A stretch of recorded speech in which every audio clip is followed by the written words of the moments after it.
Welcome to RM biology. তোমাদের মাধ্যমিক 2026-এর আর একটা পরীক্ষা বাকি রয়েছে। আজকে তোমাদের ভৌতবিজ্ঞান পরীক্ষা ছিল, তার আগে অঙ্ক পরীক্ষা ছিল। কালকে তোমাদের জীবন বিজ্ঞান পরীক্ষা আছে। তো অঙ্ক বেশ কিছু জনের কঠিন লেগেছে, বেশ কিছু জনের মডারেট। তবে সেই নিয়ে কিছু ভুল কোশ্চেনও ছিল, সেই নিয়ে বোর্ড সিদ্ধান্ত নেবে বলে জানিয়েছে। তো আজকে আমরা জীবন বিজ্ঞানের মার্কস 1, মার্কস 2, মার্কস 5 এর কিছু গুরুত্বপূর্ণ কোশ্চেন তোমাদের সঙ্গে শেয়ার করব, যেগুলো পরীক্ষায় আসার মতো প্রশ্ন। ঠিক আছে, তো চলো দেখে নিই। তো প্রথম এখানে দেখো, মার্কস 1 এর বেশ কিছু প্রশ্ন আছে। উদ্ভিদ কোষ বিভাজন নিয়ন্ত্রণকারী হরমোনের নাম। আমি যেগুলো খুব ইম্পর্টেন্ট সেগুলো কিন্তু তোমাদের জন্য মার্কিং করে দেবো, ঠিক আছে। এইটা আছে, এগুলো কিন্তু তোমরা এমসিকিউতেও পেয়ে যেতে পারো। মার্কস 1 বলতে তোমরা এসএ কিউতেও পেতে পারো, এমসিকিউতেও পেতে পারো। তারপরে ধরো, এই দুটি অস্থির সংযোগস্থলে যে তরল থাকে, এটা গুরুত্বপূর্ণ। সিএসএফ এর পুরো নাম, এটা গুরুত্বপূর্ণ। কোন গ্রন্থিকে মাস্টার গ্ল্যান্ড বলা হয়, এগুলো কিন্তু গুরুত্বপূর্ণ প্রশ্ন। দুটি স্নায়ুকোষের সংযোগস্থলকে কি বলে। তারপরে যেমন ধরো, এটা সম্পর্ক নির্ণয়ের কোশ্চেন থাকে। যৌনজনন যদি গ্যামেট হয়, তাহলে অযৌনজনন কি হয় প্রত্যেকেই জানো, স্পোর বা রেণু। তারপর দুটো ট্রফিক হরমোনের উদাহরণ দাও। নিউক্লিয় পর্দার নিউক্লিওলাস অবলুপ্ত হয় কোন দশায়। কোষচক্রের যে দশায় ডিএনএ সংশ্লেষ ঘটে সেই দশাটির নাম। একটি জীবের দেহকোষের ক্রোমোজোম সংখ্যা 64 হলে জীবের জনন কোষের ক্রোমোজোম সংখ্যা নির্ধারণ করো।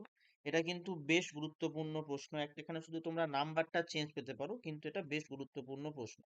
তারপর ধরো, এই যে অনুপাতগুলো হয়, জিনোটাইপিক ফিনোটাইপিক যে অনুপাত হয়, এগুলো খুব গুরুত্বপূর্ণ।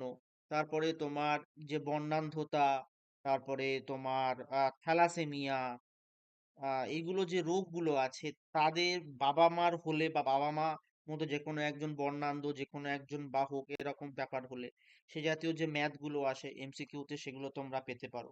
মানুষের ক্রোমোজোমে অবস্থিত জিনগুলোকে কি জিন বলে, হোলান্ড্রিক জিন বলে। তারপর হিমোফিলিয়া এ কোন ফ্যাক্টরের অভাবে হয়, বা বর্ণান্ধতার যে প্রকারভেদ আছে সেই প্রকারভেদগুলো বেশ গুরুত্বপূর্ণ। তারপরে যেমন, আমি দেখো চ্যাপ্টার ওয়াইজ কিন্তু দেয়া আছে। চ্যাপ্টার ওয়াইজ তোমরা ওই সমস্ত অঙ্গ, সমবৃত্তীয় অঙ্গ, ঘোড়ার প্রাচীনতম পূর্বপুরুষের নাম, বায়োজেনেটিক সূত্রকে আবিষ্কার করেন, মৌমাছির ওয়ার্কটেল যে নৃত্য হয় সেটা কেমন দেখতে হয়, এই সমস্ত প্রশ্ন কিন্তু বেশ গুরুত্বপূর্ণ। তারপরে এটা হবে, এটা কেমন ছিল হবে, ঠিক আছে, এটা কেমন ছিল, মানে বেসিক্যালি কেমন ছিল এইটা। তো এই প্রশ্নগুলো কিন্তু বেশ গুরুত্বপূর্ণ প্রশ্ন, যেগুলো আমি তোমাদেরকে বলে দিচ্ছি, কিন্তু পরীক্ষায় তোমরা পেতে পারো। তারপর যদি আমরা প্রশ্নগুলো দেখি, ক্যাকটাসের পর্ণকাণ্ডের উপরে পুরু কিউটিকল থাকে। মানুষের দুটো লুপ্তপ্রায় অঙ্গের নাম, যে জিন থেকে ক্যান্সার হয় তার নাম অঙ্কোজিন।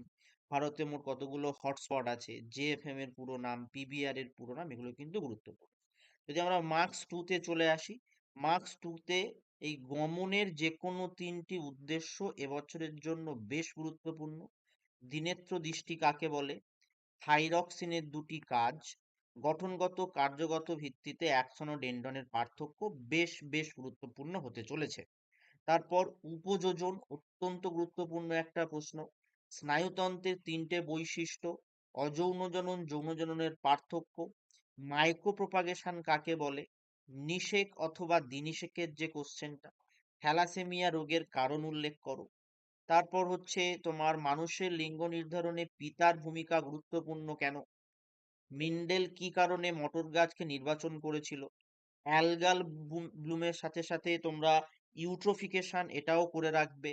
নাইট্রিফিকেশন অত্যন্ত গুরুত্বপূর্ণ প্রশ্ন। এক্সিডু সংরক্ষণ কাকে বলে, জীববৈচিত্র্যের প্রকারভেদ। তারপর এই 35-এর প্রশ্নটা, পিবিআর সংক্রান্ত প্রশ্ন এবছর অবশ্যই পাবে। অ্যাসিড বৃষ্টির কারণ, পৃথিবীর উষ্ণায়নের ফলে জীববৈচিত্র্যের যে ক্ষতি হচ্ছে তার 4টি উদাহরণ দিতে বলবে। এবার মেনলি তোমাদের যেটা দরকার, যে 5 নম্বরের প্রশ্নতে তোমরা কিন্তু বেশ গুলিয়ে ফেলো যে কি আসতে পারে। যে কটা 5 নাম্বারের কোশ্চেন দিচ্ছি, পরীক্ষার হলে গিয়ে দেখবে সেই কোশ্চেনগুলোই এসছে।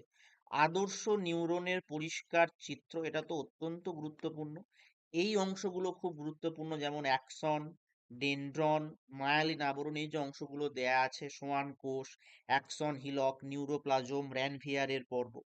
তারপরে মাইটোসিস বিভাজনের মেটাফেজ অ্যানাফেজের চিত্র, হরমোনের ফিডব্যাক নিয়ন্ত্রণ পদ্ধতি, তার সাথে ডায়াবেটিস মেলিটাসের লক্ষণ কি, জনুক্রম কাকে বলে, ফার্নের জনুক্রমের শব্দচিত্রের সাহায্যে লেখ, মেন্ডেলের প্রথম সূত্রের ব্যতিক্রম ঘটনাটি উদাহরণ সহ ব্যাখ্যা করো, মেন্ডেলের দ্বিসংকরজন পরীক্ষা থেকে প্রাপ্ত সূত্রটি লেখো, বংশগতি সম্পর্কিত দুটো রোগের নাম লেখো, ওয়াই ক্রোমোজোম ঘটিত রোগের নাম লেখো।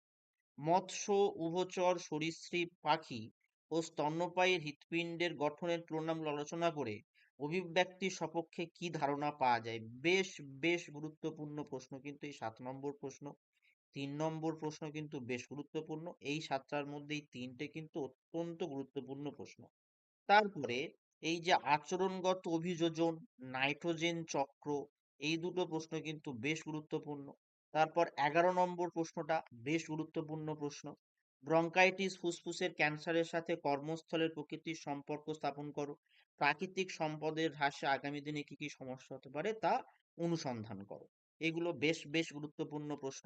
এই 13 নম্বর প্রশ্নটাও কিন্তু একটা চিত্র হিসাবে আসতে পারে, প্রতিবর্ত চাপের চিত্র। এছাড়া ফার্নের জনুক্রম করে রাখতে পারো, যদি সেফ থাকতে চাও যে ফার্নের জনুক্রমও তোমরা করে রাখতে পারো, খুব সহজ সরল ব্যাপার। ঠিক তারপরে হচ্ছে দেখো, উদ্ভিদ কোষের সাইটোকাইনেসিসের পরিচ্ছন্ন চিত্র অঙ্কন, এটা আমি তোমার ফর সেফ দিয়ে রেখেছি। মানুষের গমন পদ্ধতি, ভালো প্রশ্ন এক। মানুষের লিঙ্গ নির্ধারণে মাতা অপেক্ষা পিতার ভূমিকা অধিক, এই কোশ্চেনে তুমি 2 নম্বরেও পেতে পারো, এখানেও পেতে পারো। তার সাথে তোমার দেখো, একটি সংকর কালো গিনিপিগের সঙ্গে একটি বিশুদ্ধ সাদা গিনিপিগের মিলন ঘটলে যে ধরনের অপত্য গিনিপিগ উৎপন্ন হবে তা চেকার বোর্ডের সাহায্যে দেখাও। তারপরে দেখো নাইট্রিফিকেশন ডিনাইট্রিফিকেশনের পার্থক্য। তারপরে যে দুটি অন্তর্গঠনের ভিত্তিতে তিমির ফ্লিপার পাখির ডানা সমস্ত অঙ্গ তা উল্লেখ করো। এই যে প্রশ্নগুলো আছে, তারপরে এই 22-এর যে প্রশ্নটা, 22-এর প্রশ্নটা কিন্তু এবছর তোমরা পেতে পারো পরীক্ষায়, অত্যন্ত গুরুত্বপূর্ণ প্রশ্ন। 22-এর প্রশ্ন, 23-এর প্রশ্ন এবং 24-এর প্রশ্ন বেশ গুরুত্বপূর্ণ।